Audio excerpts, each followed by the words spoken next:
Within a certain department, we were having issues with customer service and quality of care. We suspected that this was also leading towards malpractice claims. In speaking with Pam Willis, our risk manager with the doctor's company, we learned about the Claims Analysis Insight Service. Both Pam and I felt that if we could find a correlation between the root cause of past claims and recurrent issues, we could find opportunities to improve our ability to give better care and better service, and ultimately reduce claims. Another benefit of the Claims Analysis Insight service was that it was included in our coverage. And that was the real kicker, and that's what sold us on this service. Scripps is always looking for ways to improve the patient experience.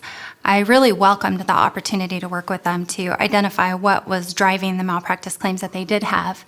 I think that the ability to be introspective and learn from past claims really shows the incredible maturity of an organization. The first step was to obtain data from our coding analysts at the doctor's company on all of Scripps' closed malpractice claims over the past 5 years. This showed where issues were concentrated, what trends were apparent, if any.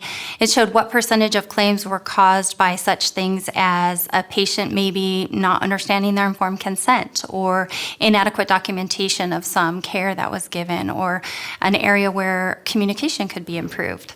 We then compared the claims trends to office practices nationwide as a benchmark.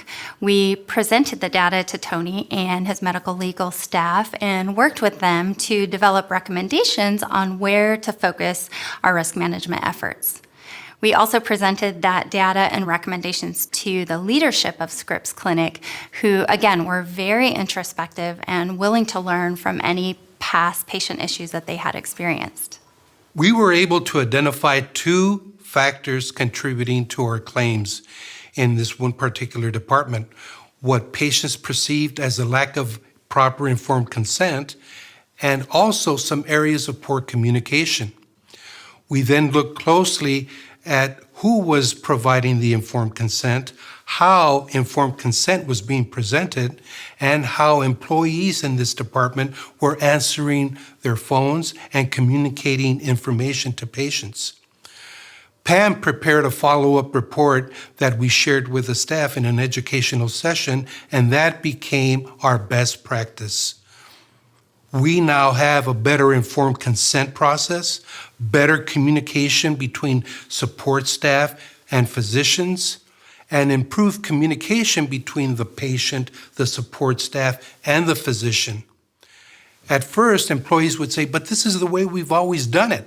Why do we need to change?" Well, the answer that we provided is, this is the recommendation of our insurer, the doctor's company, and they are looking out for our best interest in avoiding risk. Believe it or not, the reinforcement from the doctor's company got the employees' buy-in, and that actually made it work.